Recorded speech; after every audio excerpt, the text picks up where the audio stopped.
To the northeast of the South American continent, there lies a unique world.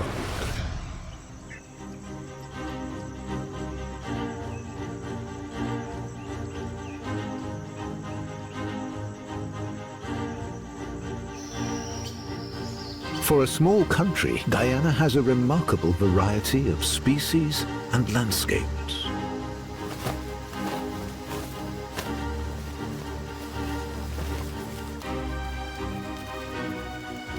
And plenty of room for animals.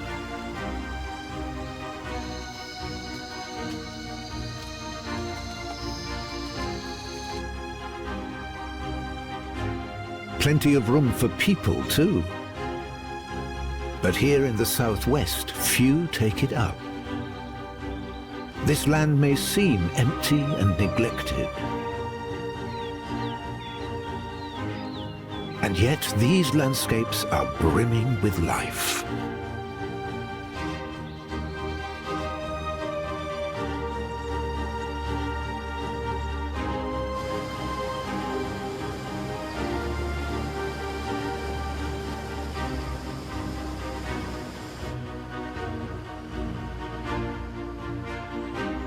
On the map, Guyana offers 3 completely different habitats, each with its distinct flora and fauna. To the north, the coast, constantly threatened by wind and waves. In the center, seemingly endless rainforest. And to the southwest, the broad savanna stretches away to the horizon. The few humans who live here, farmers and stock breeders, are constantly combating the extremes of drought and flooding. The dry season brings aridity and searing heat. Grasslands stretching away, peppered with stands of trees and islands of forest.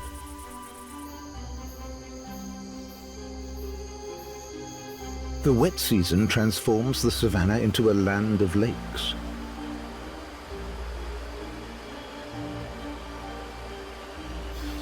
People have learned to cope with these extremes, whether ranchers or farmers. They mostly belong to the indigenous tribes, leading a self-sufficient life between tradition and modernity. Animal life doesn't exactly announce itself here. The biggest herbivores, at least in numbers, are not these horses. These scattered dolmen are evidence that most life goes on out of sight, under the earth. Termites. Eyeless termites are unrelated to ants, but they're social insects with a similarly structured state. Workers build the nest, fetch the food, and look after the young, while the soldiers defend it against invaders. But unlike ants, there are both female and male termites. Every termite queen has her king.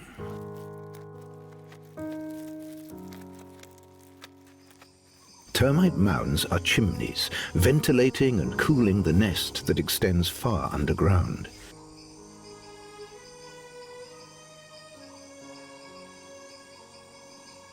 Each colony can house millions of termites. Though for the cattle, they're hardly noticeable. Local cowboys are called vaqueros. Each brings his own cattle to the common herd, grazing freely on the savanna.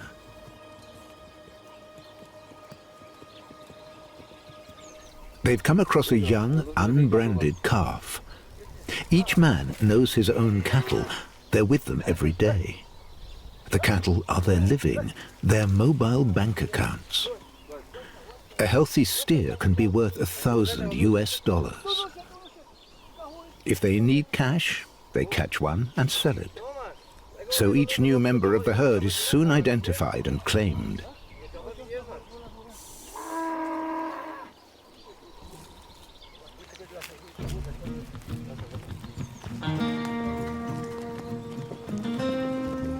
Once a year, they gather up the herd in the big roundup.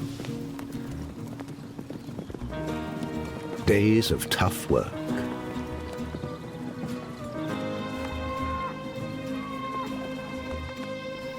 Young animals are branded in the corral while steers are selected for market. Dangerous work. These animals are strong and they like their freedom.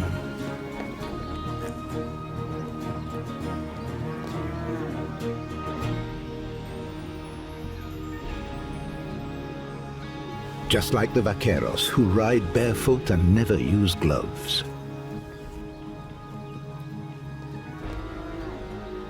What counts here is experience and cooperation.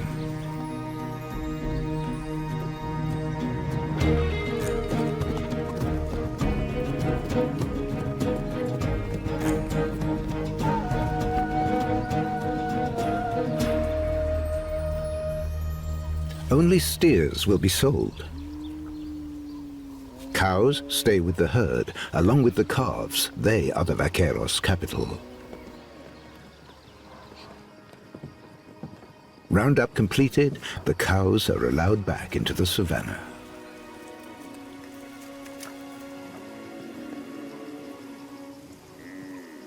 The selected steers wait on the spot for the great trek to start. The vaqueros will set out tomorrow to the mountain villages to sell their steers for the best price they can get.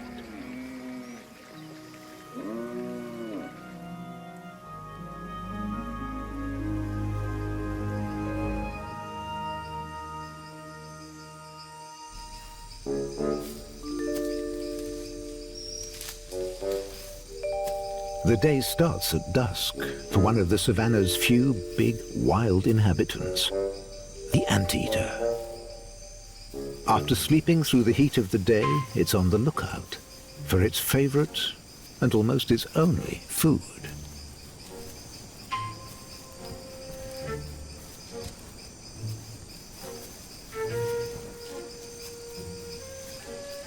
Termites. Anteaters are loners. There may be no others for kilometers around. Their unusual bone structure enables them to stand upright. From nose to tail, they can measure more than 2 meters.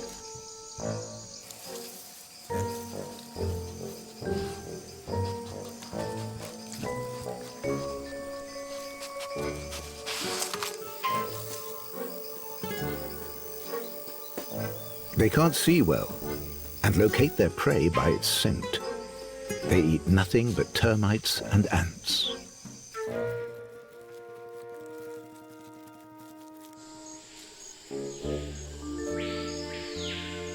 The small anteater, or tamandua, is arboreal. It lives in trees.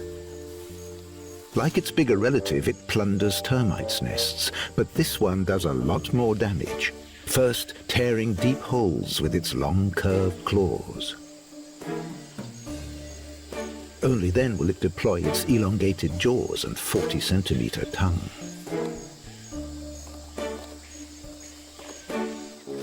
Another relative, the armadillo, has been awakened by the row.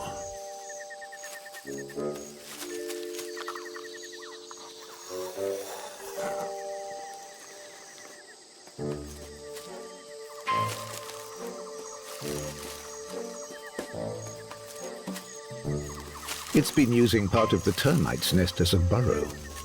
Now it too sets out for its breakfast. While the tamandua takes a break, the termites have had enough and ward it off with a concerted chemical attack.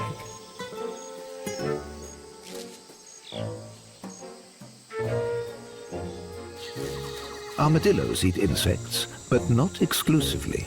They like grasses and fruit too, climbing on their hind legs to sniff out the food.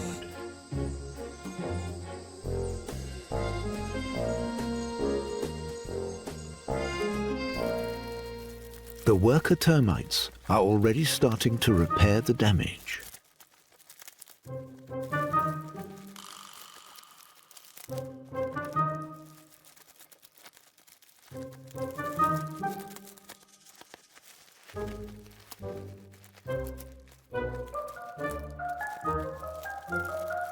They produce a secretion to glue fragments of earth into a stable wall, part of their defense against their enemies, the ants, and also against nearby termite colonies.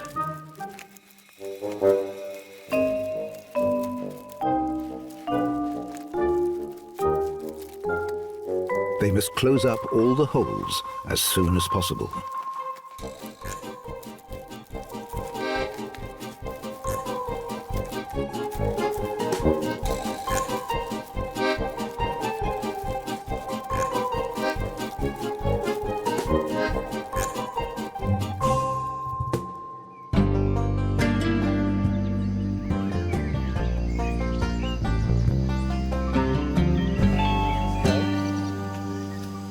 Next morning, the vaqueros make an unwelcome discovery. One of their steers is missing. They can't work out if it broke loose of its own accord. In any case, it's a serious loss. They'll have to go out and look for it. Right now, they have no clues.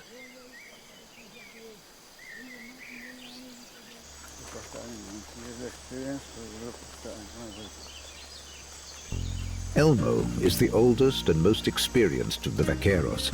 If anyone can find a missing steer, it's him.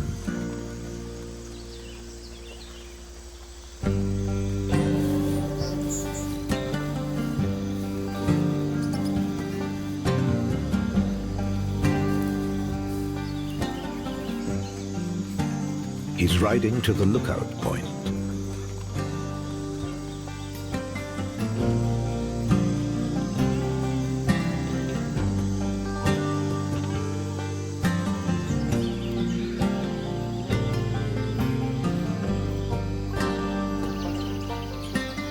Those vultures are a bad sign.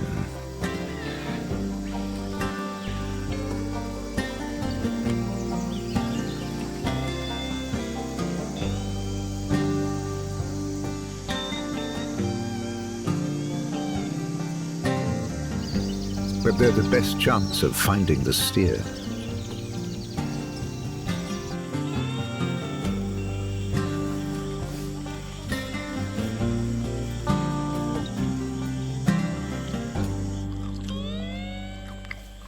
It's been killed by a jaguar. Powerless on his own, Elmo calls the others. The steer probably snapped its rope, wandered away, and fell victim to the predator.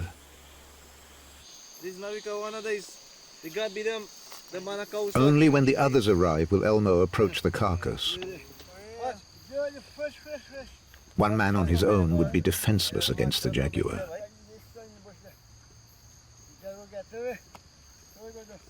Jaguars mainly live in the nearby mountains, but they often come down to the edge of the savannah to hunt. The vaqueros have no choice but to carve up the steer on the spot. At least they'll get to use the meat.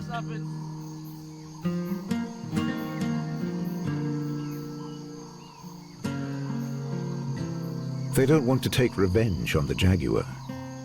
He's part of life on the savannah, and he has the right to hunt for his share.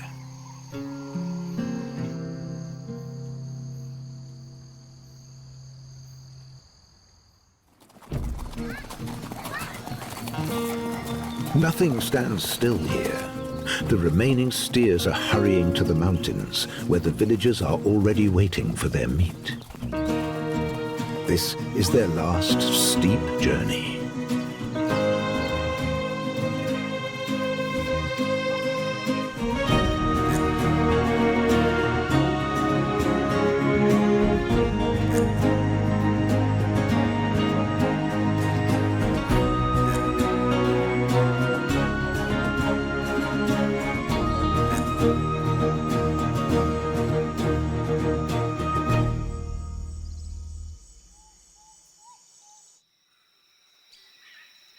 The savannah isn't parched everywhere. The annual rainy season leaves behind ponds and lakes, nurseries for the animals that live on and in the water.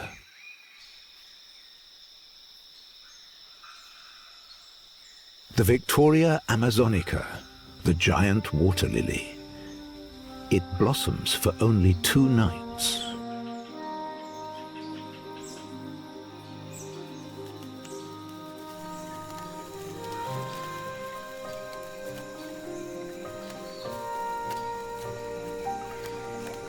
The flower and the leaves are protected by thorns.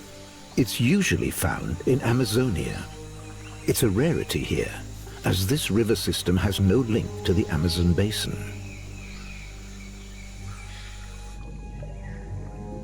The ribs on its underside will support a weight of up to 60 kilos. One day, this young anaconda will be far too heavy for it.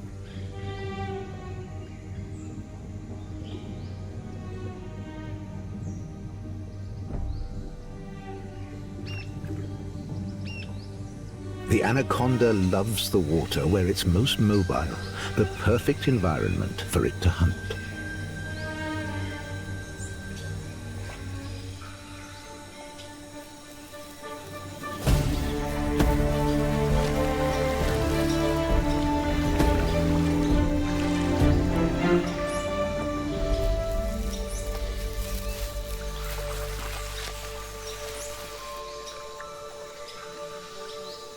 Like the water lilies, these young black caiman aren't among the original inhabitants.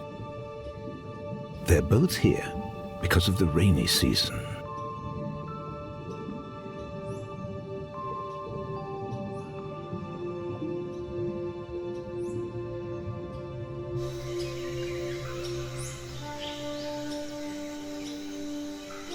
Even at this tender age, the reptiles are skilled hunters. From the moment they hatch, they must feed themselves.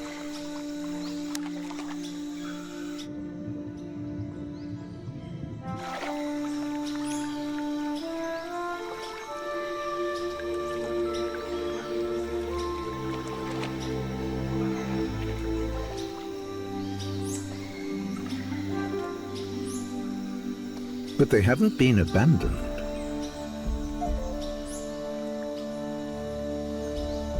Their mother is always close by to help if danger threatens.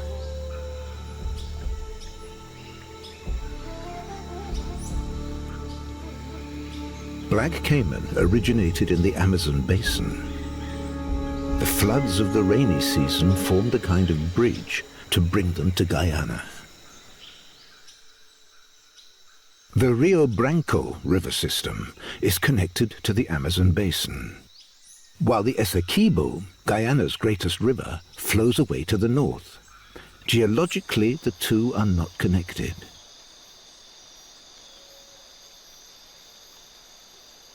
For now, heat and aridity dominate.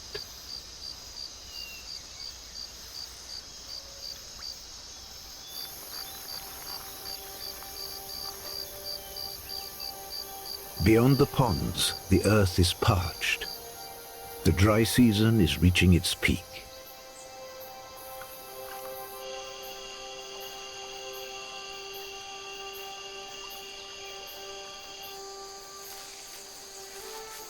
The anaconda found a hollow in the nearby undergrowth, but it can't stay here long.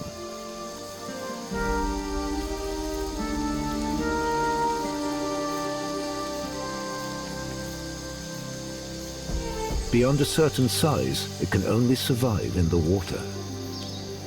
This is the start of a precarious, slithering trek through a steaming and scorched landscape.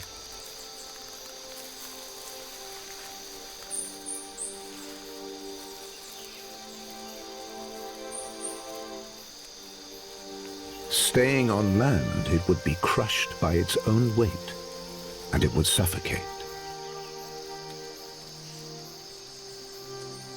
It must find a new pond.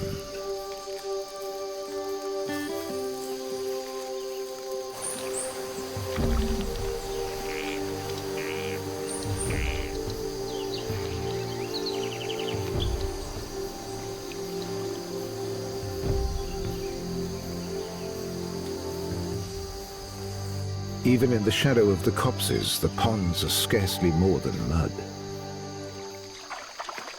60 centimeters tall at the shoulder, capybaras are the world's biggest rodents. They usually live in open grassland.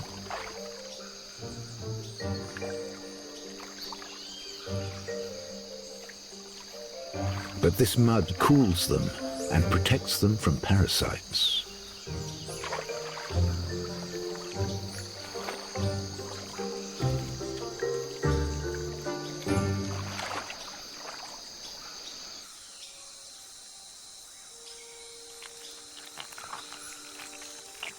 This water is too shallow for an anaconda. It must search on.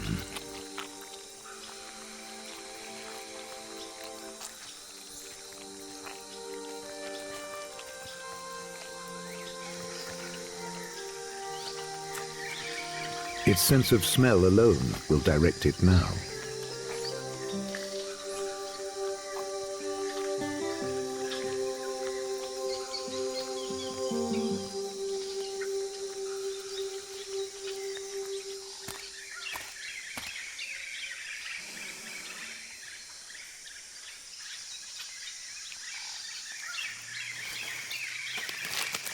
Eustace, a farmer from the next village, has come to the marshes to find the moko plant.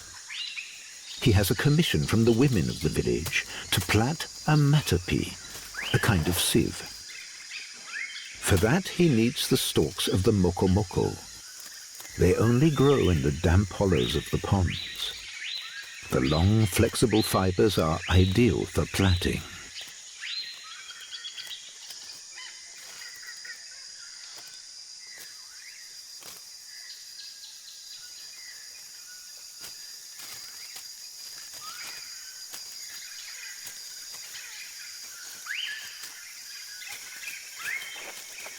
Among these tribes, men are responsible for building houses and constructing tools and everyday utensils. The homesteads are owned by the women, who also work in the fields and tend the animals.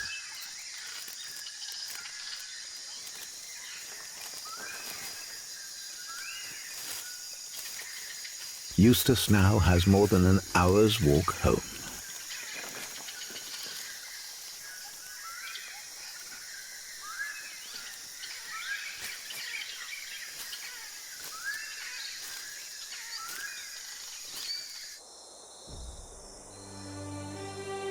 Here, in these small, humid islands of trees, lives the spectacular Guyanan cock of the rock.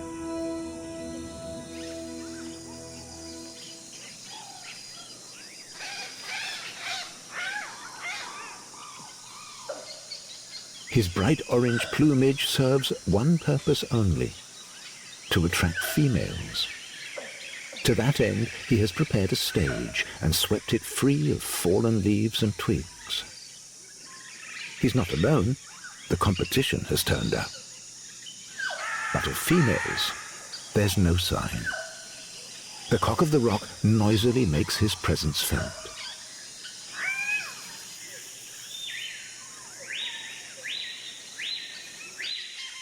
Could this be the right female?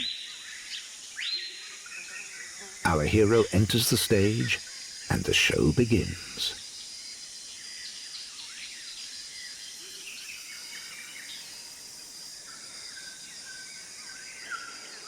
First, he displays his glowing rear end to whet her appetite.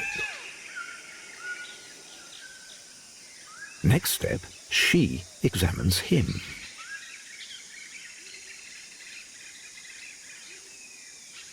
He does his utmost.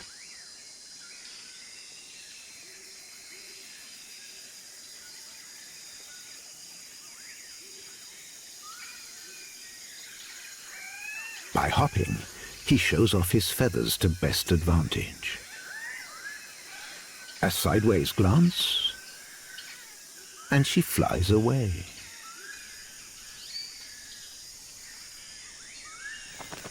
She'd rather gather palm fruits.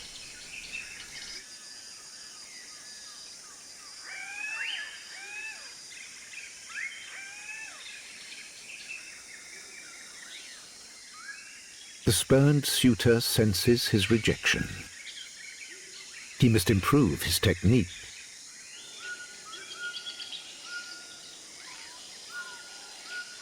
But however much he puffs himself up, nothing doing. She already has young. Her nest with its 2 chicks is squeezed into a crack in the rocks.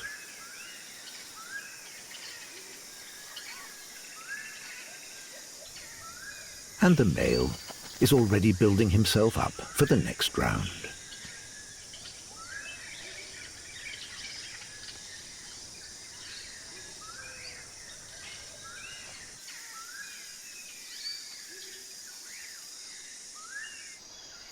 In Eustace's village, the women are harvesting cassava. This very nutritious plant is also known as manioc. Only the root is eaten.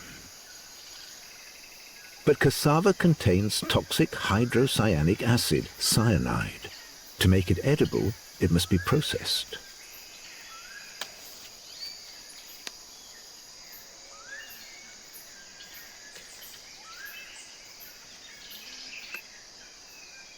This is also women's work.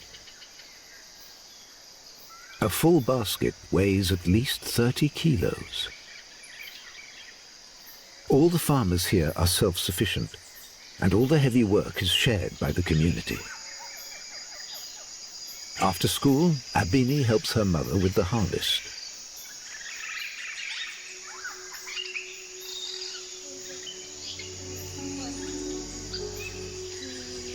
Meanwhile, Eustace starts work on the matapi. If you want to be my son-in-law,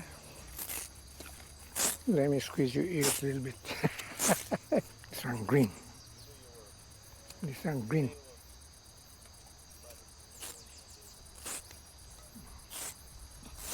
This one green. Moving. You see this one? This one broad. Sing, sing, sing. It takes several hours to make a sieve. There's no something you have to watch through, go through. This is not good. The villagers live in family smallholdings, a little way from one another.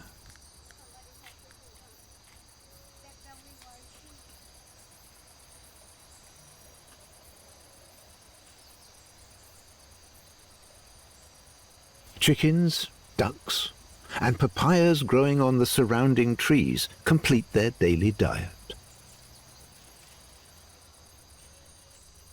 Eustace starts by plaiting a giant tube. Later, it will be filled with cassava pulp. This unusual way of weaving creates a tube that's elastic and flexible.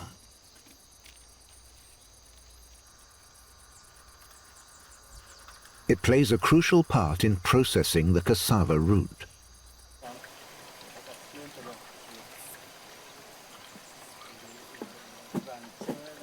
To remove the cyanide, it has to be finely grated and then pressed.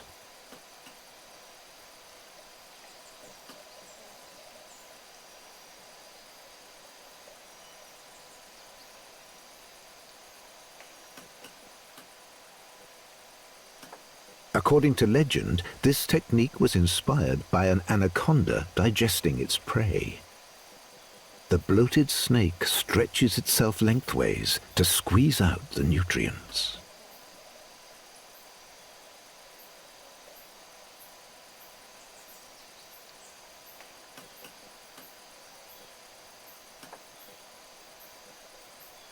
The juice has a use too, to make a spicy sauce. Or they ferment it to brew parakari, a mildly alcoholic drink. The pressed manioc is sieved and dried. This sieve too is woven out of mokomoko fibers. Like this now, come. Raise it up. I still want that card. Come.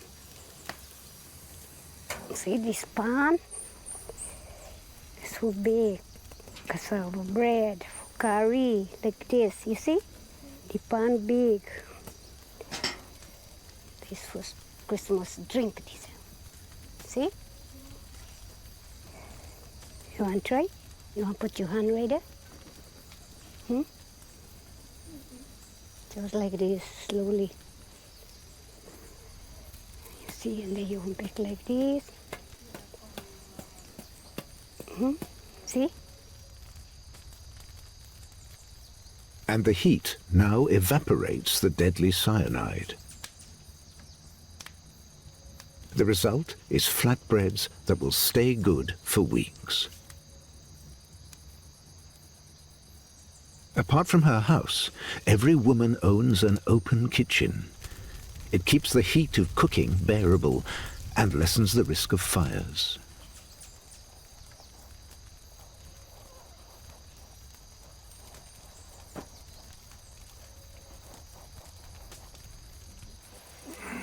Now the new matapi is ready. Eustace brings the commissioned implement to his niece Abini. Do you remember you asked me to plot matapi for you? Okay, this is what I made for you. And this washi, it is big for you. We got one small one right here. This one here. It can fit you to turn cassava bread over. This one you could use it to fan your fire. Alright? Cassava bread. This one you could use it to fan fire.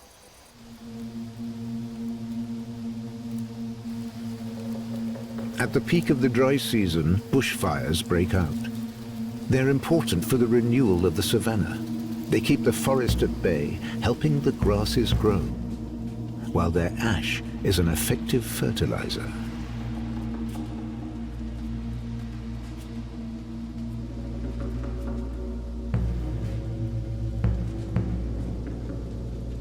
In its search for water, the Anaconda has reached a dead end.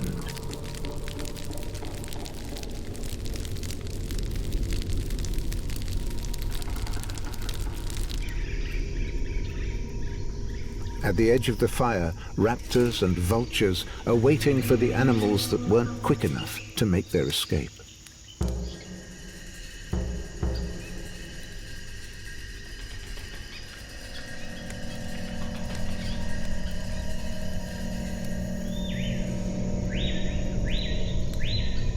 Savannah hawks arrive from every which way.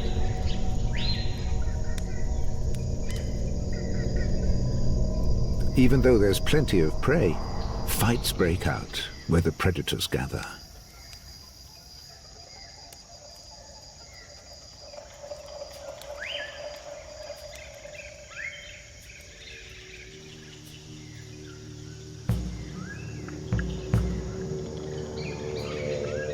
But in the end, there'll be enough for everyone.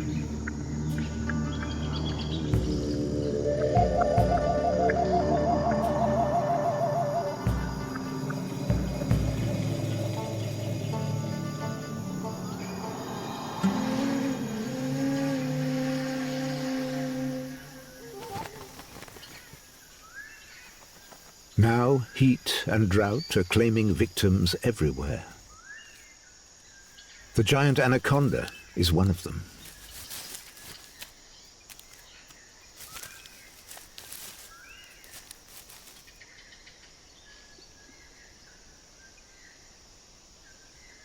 The colorful king vulture has first dibs.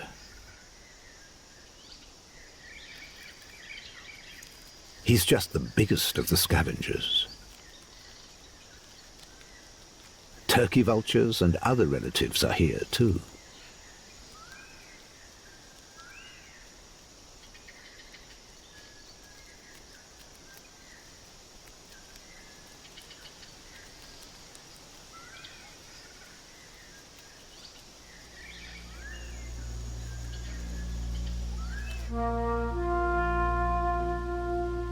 By March and April, even the biggest ponds have dried to mudholes.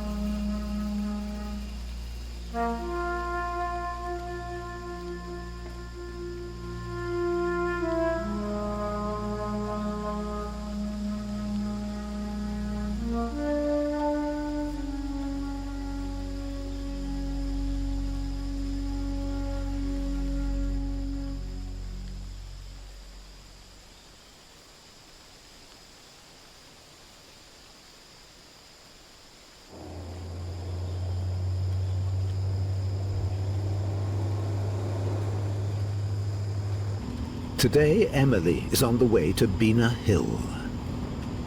She has an appointment at the local radio station.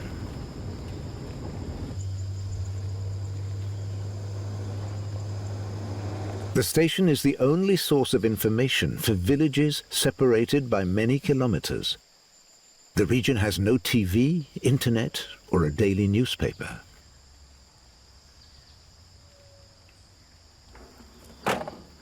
As headmistress of a local school, Emily is one of many volunteers who produce the radio programs.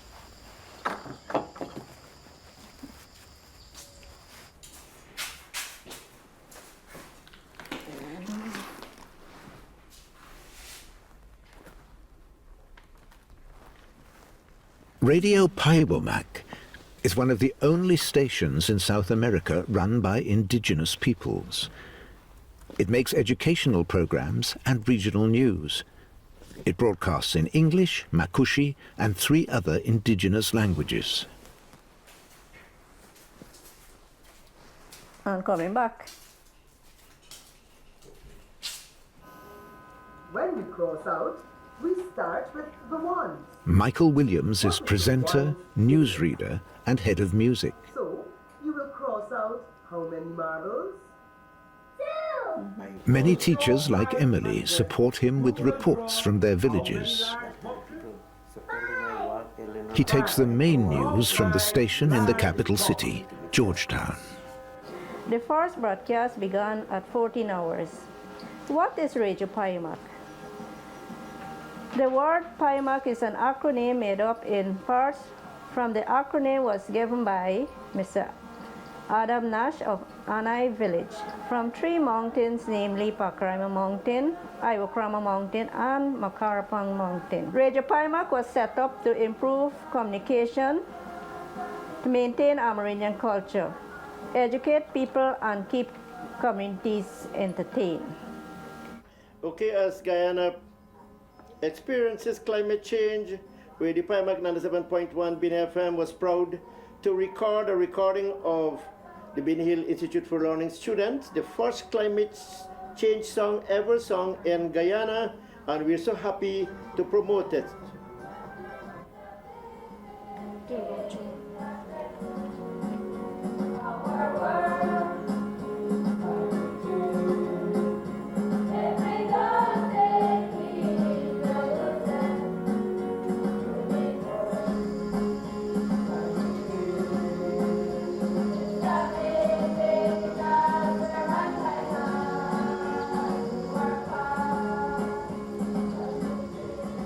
And at last,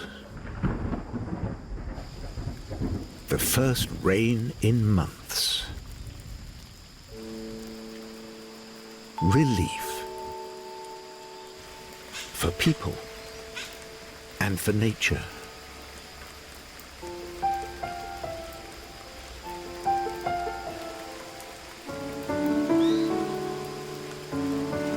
The capybara emerge from the shadow of the undergrowth and return to their grazing lands.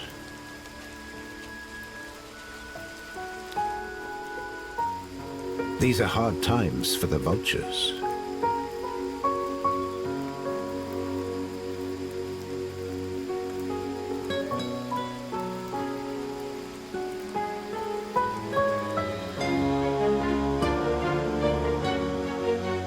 Where the fires were, the first shoots appear.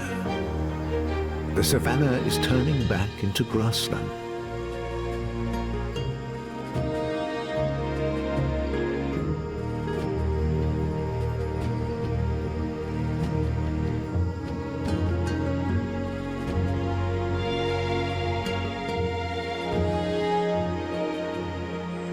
The waterholes are filling up as life returns. And now, for the next 6 months, the savannah will be a land of lakes.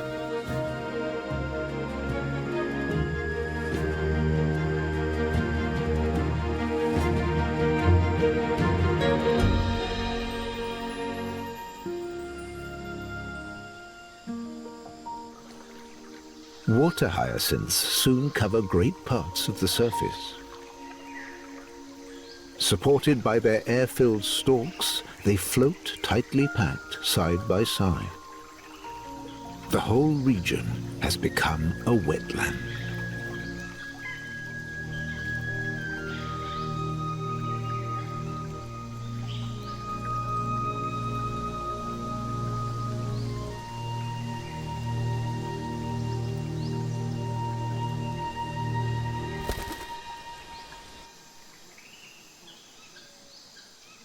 The capybaras cross the open grassland.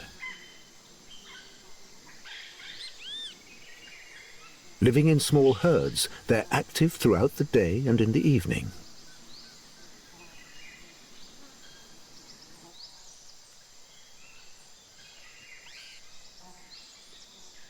They spend lots of their time at the water holes.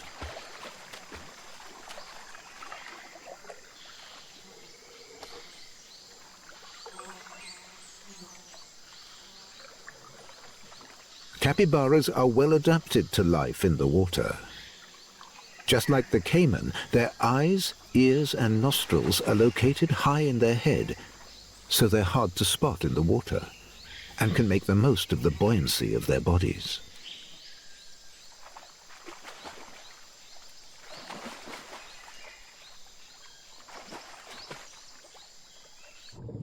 Their webbed toes make them quick and agile swimmers.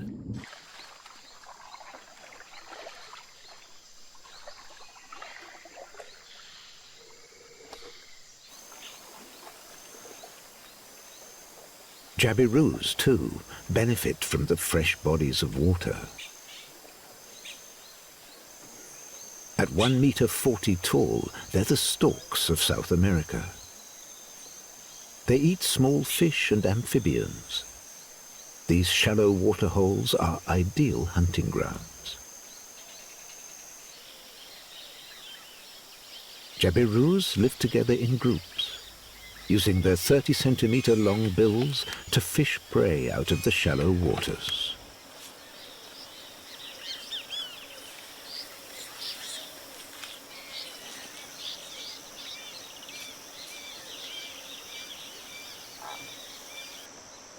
Males and females differ in size and eye color.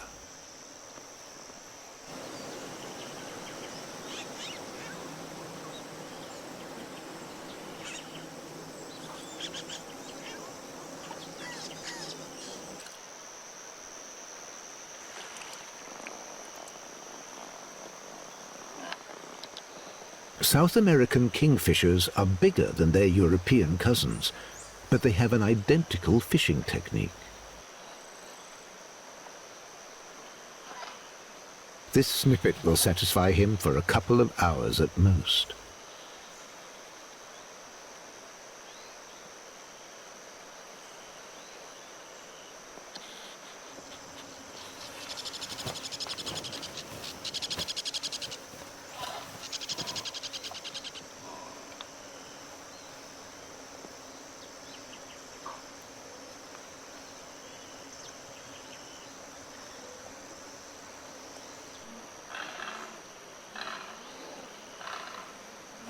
The cattle use the waters to wash the dust off their hooves.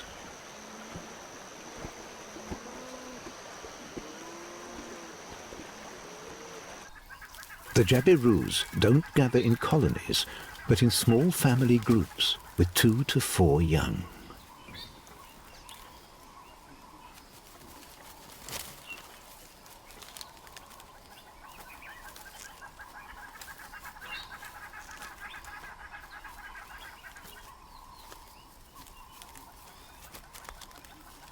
Their wingspan can reach 2.5 meters.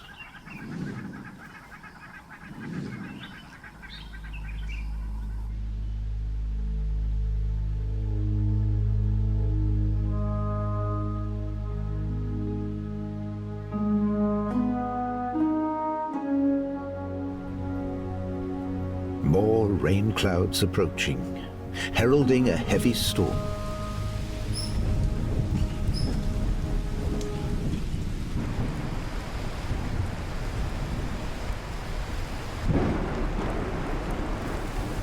Now the rain won't stop for days.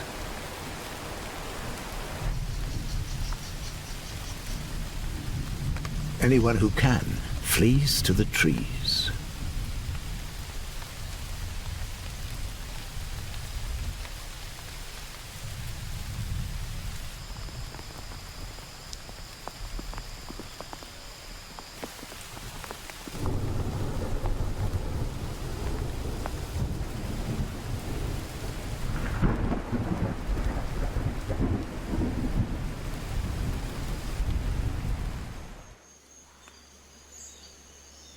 Soon the savannah is a single great lake.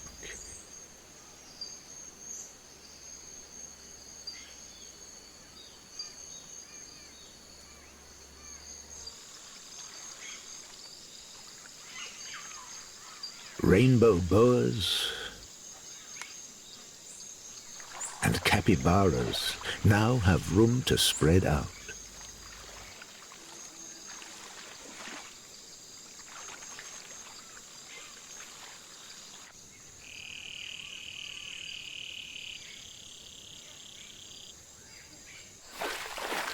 Tapirs love to swim.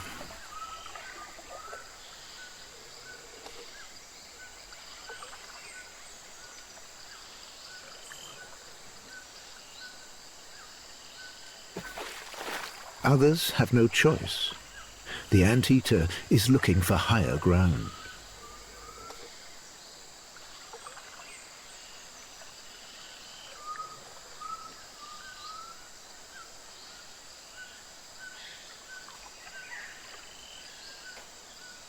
All the savannah's animals developed strategies to cope with the extreme situation.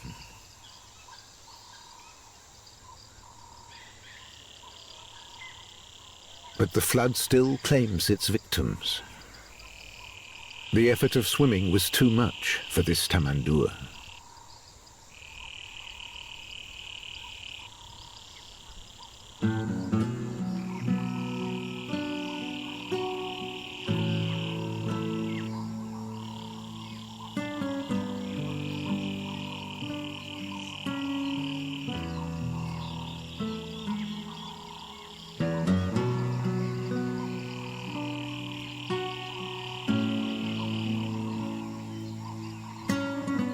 The floods test the human population too.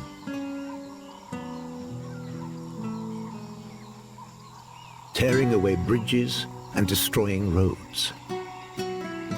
Tracks become impassable. Cars get stuck.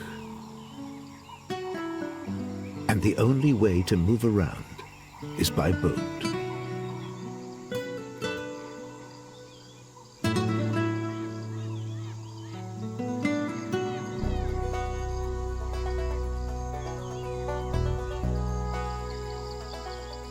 In the village, the women try to save saturated cassava plants. The roots are very tough and can withstand both flood and drought. But this year, the waters are exceptionally high.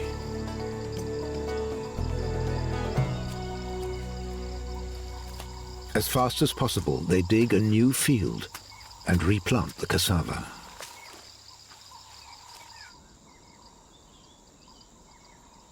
But now the cayman and giant water lilies really benefit.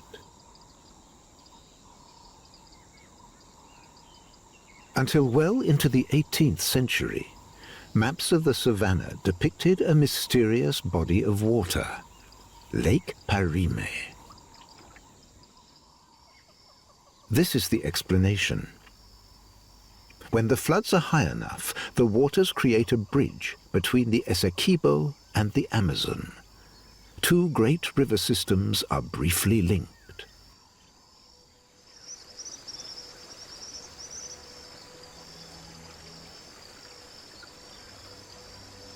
That gave the cayman and the giant water lily the chance to migrate here from the south, and both have spread across Guyana's rivers and lakes.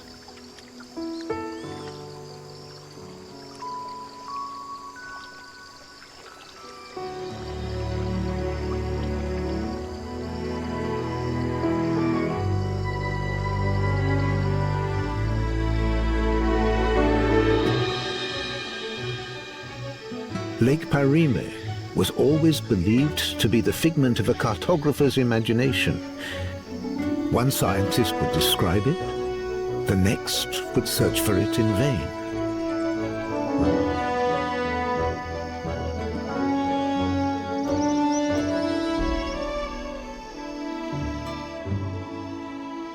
But the truth is this: Lake Parime comes and goes with the seasons.